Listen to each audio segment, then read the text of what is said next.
Welcome to RSA Rising Stars Academy.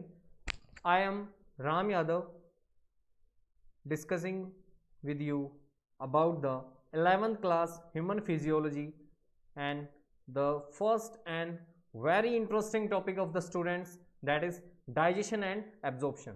So we will study about digestion and absorption and their key points as per NCERT.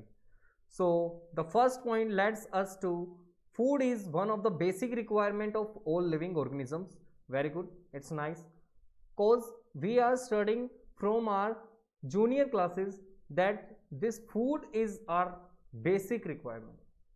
Everyone who is earning, who is just maintaining the whole day as their work is only just for the food.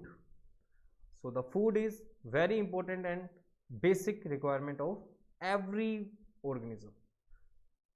The second point led us to the major components of our food are carbohydrate, proteins, fats, vitamins, minerals are also required in small quantities.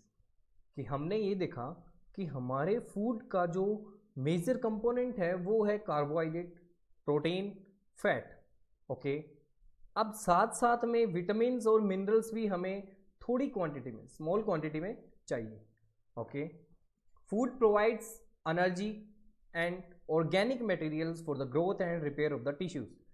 कि tissues की growth के लिए और उनके repair के लिए हमें क्या चाहिए? फूड चाहिए, और फूड ही वो चीज़ प्रोवाइड करवाता है.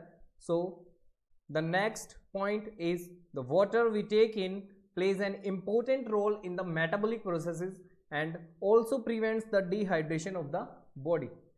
And macromolecule in food, जैसे कि हमारे फूड में ऐसे मोलिक्यूल्स जो कि ज़्यादा क्वांटिटी में हैं और बड़े हैं, जैसे हम मान लेते हैं स्टार्च इज ए मैक्रोमोलिक्यूल कि कॉम्प्लेक्स स्ट्रक्चर है इसका.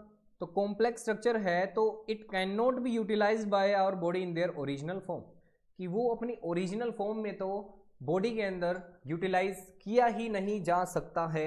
That's the key point for it. So why do we need digestion? This is the answer.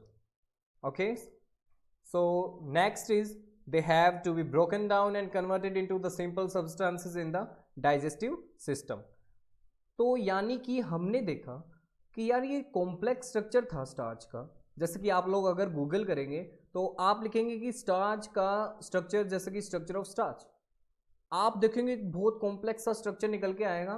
और जब आप स्टार्च के अलावा किसी भी सिंपल शुगर का देखेंगे तो वो उसके कंपैरिजन में बहुत ज़्यादा सिंपल होगा, यानी simple structure we will see there. So this point lets us to like they have to be broken down and converted into simple substances in the digestive system, and this process of breaking down of food from complex to the simpler substances is known as digestion. So next is this process of conversion of complex food substances to the simple absorbable forms is called digestion and is carried out by our digestive system. और ये होगा किस प्रकार से? यानी कि हम बोलेंगे कि दो टाइप के मेथड्स हो सकते हैं. एक तो मैकेनिकल हो सकता है, एक बायोकेमिकल हो सकता है. Bio means biology and chemical you know very well. So we have two type of methods by which we break down the food and maintain the next and ongoing processes. So we studied about the key points of NCERT. Now we will see in the next slide about some basic and some very needed points of digestion while starting the topic. So first of all I will write like what is digestion. कि हमने बोला यार digestion होगा क्या, कि actual में अगर मैं बोलूँ आपको कि डाइजेशन है क्या तो आप मुझे क्या बताएंगे? जैसे कि मैंने बोला भैया व्हाट इज़ डाइजेशन, और आपने जैसे अभी पीछे देखा भी मैंने क्या बताया था, it is a process of conversion of complex food substances to the simple absorbable forms, which is called digestion. So in our key points we will add this point as like we write digestion and say like it is in our common language कि हम क्या कह सकते हैं, it is the chemical change, ये एक तरह का केमिकल, और हम साथ में फिजिकल भी जोड़ सकते हैं, but we will say like chemical is the major, so it is the chemical change where कि ये केमिकल चेंज है जहाँ पे where the complex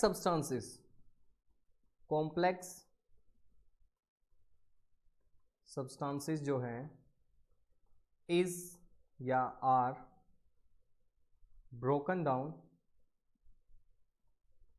broken down into its simple constituents. ठीक है, नाउ इसका मतलब ये हुआ कि हमने हमारी लैंग्वेज में देखा कि ये एक तरह का केमिकल चेंज है जिसके अंदर कॉम्प्लेक्स सब्सटेंसेस जो हैं उनको ब्रेक डाउन किया जाता है उनका सिंपल कॉन्स्टिट्यूएंट के अंदर. So now we will study about like what does the complex structure is made of, या हम बोलेंगे कि ऐसी कौन सी यूनिट है जो इतनी कॉम्प्लेक्स हो जाती है. So we will say like कि हमारे पास बड़ी फॉर्म के अंदर पॉलीमर है और हमें इसका ब्रेक डाउन करें तो यानी हम मोनोमर बनाएंगे कि पॉलीमर है, इसका ब्रेक डाउन जब होगा तो हमारे पास क्या निकल के आएंगे, मोनोमर. और 1 2 वो तो उस पर डिपेंड करेगा कि पॉलीमर का स्ट्रक्चर कैसा था. Okay, now in the digestion where we are studying about food, तो हम जो फूड लेंगे वो आएगा किससे, प्लांट से. That's okay, that's very good. Okay, plant से आया, ठीक है, प्लांट से आया. तो अब यानी कि प्लांट्स ने जब वो फूड बनाया था फोटोसिंथेसिस से, तो हमने देखा था कि यार कार्बोहाइड्रेट के अंदर क्या किया था, इसने स्टोर किया था. यानी एक तरह से अब इस फूड के अंदर हमारे पास वो complex structure as starch present है. तो अब यानी ये जो स्टार्च है ये कॉम्प्लेक्स स्ट्रक्चर है, तो हम बोलेंगे कि ये एक कॉम्प्लेक्स स्ट्रक्चर है.